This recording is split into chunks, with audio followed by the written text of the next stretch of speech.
اصل چیز ادب و محبت مصطفیٰ علیہ السلام ہے، تو حضرت صدیق اکبر رضی اللہ عنہ کی خدمت میں حضرت سیدنا بلال حبشی رضی اللہ عنہ اس لیے پہنچے تھے کہ حضور اگر آپ اجازت دیں اور پسند کریں تو میں اقامت پڑھ دیتا ہوں، تکبیر پڑھ دیتا ہوں، ان تقیم بالناس، اور آپ لوگوں کو ان تصلی بالناس امامت کروا دیں۔ اس لیے حضرت صدیق کی خدمت میں پہنچے ہیں کیونکہ محبوب علیہ السلام نے فرمایا اللہ کو بھی ابو بکر کے علاوہ ہر ایک کی ان کی موجودگی میں امامت کا انکار ہے، والمومنون، اور کسی مومن کا ایمان گوارا ہی نہیں کر سکتا کہ حضرت صدیق کے ہوتے ہوئے کوئی اور ہستی مسلح امامت پر آ جائے۔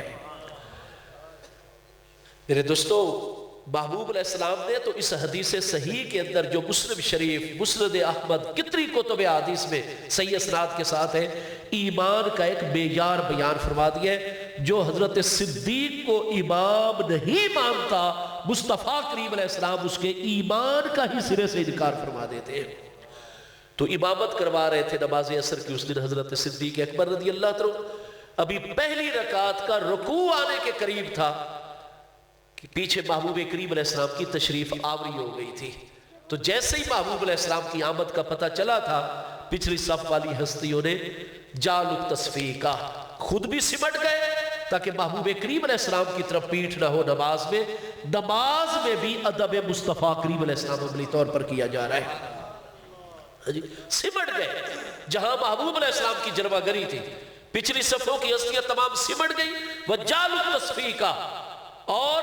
اپنے دائیں ہاتھ کی ہتھیلی بائیں ہاتھ کی پشت کے اوپر زور زور سے انہوں نے تصفیق کرنی شروع کر دی۔ اتنی آوازیں پیدا کی کہ اگلے نمازیوں کی توجہ ہو گئی، اور جیسے ہی توجہ نماز سے نکلی، توجہ ہوئی کہ میرے قریب آقا کی آمد ہو گئی، آپ کا نور اور روشنی، آپ کی خوشبوئیں، لہذا وہ بھی فوری طور پر سمٹ گئے تاکہ محبوب کے لیے راستہ بن جائے، اور محبوب مصلی امامت تک دوران نماز ہی جگہ بن رہی ہے، اور وہ بھی جالو تصفیقہ، اس صف والے بھی تصفیق کرنے لگ گئے، ہاتھوں پر ہاتھ مارنے لگ گئے تاکہ اگلی صف والوں کی توجہ اور محبوب کے لیے راستہ بنتا چلا جائے۔ پیارے صحابہ کرام عین فرض نماز کی ادائیگی کے دوران ادب مصطفیٰ کریم علیہ السلام کر رہے ہیں۔ اور آپ دیکھیے اس حدیث میں بخاری مسلم کے اندر حضرت سیدنا سہل بن سعد الساعدی رضی اللہ عنہ فرماتے ہیں اسی طریقے سے تصفیق ہو رہی ہے، اگلے نمازیوں کی توجہ کی جا رہی ہے، اور وہ سمٹتے چلے جا رہے ہیں، محبوب علیہ السلام کے لیے راستہ بن رہا ہے۔ جب محبوب علیہ السلام کے لیے راستہ بنتے بنتے آپ درمیان تک پہنچے تو پیارے صحابہ کرام اور تمام نمازیوں کے دلوں میں اللہ نے یہ خیال پیدا فرما دیا، القاء فرما دیا کہ محبوب علیہ السلام تو جب نماز پڑھاتے ہیں، آپ کا مقام تو مقام نبوت اور رسالت ہے، آپ آگے بھی مکمل متوجہ ہوتے ہیں اور اپنی پشت مبارک کے پیچھے نمازیوں کی طرف بھی مکمل متوجہ ہوتے ہیں، لیکن آج تو مصلی امامت پر حضرت صدیق ہے، ان کا تو یہ منصب نہیں۔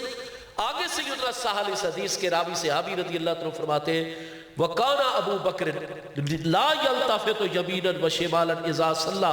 حضرت صدیق اکبر وہ صاحب مشاہدہ اور صاحب حضوری ہستی ہے کہ جب آپ نماز شروع فرما دیا کرتے تھے تو پھر دائیں بائیں کہیں بھی آپ کی توجہ نہیں جایا کرتی تھی۔ تو پیارے صحابہ کرام کے دلوں میں خیال پیدا ہوا کہ حضرت صدیق اکبر آج ہمارے امام ہیں، اور آپ تو ہیں صاحب حضوری اور صاحب شہود،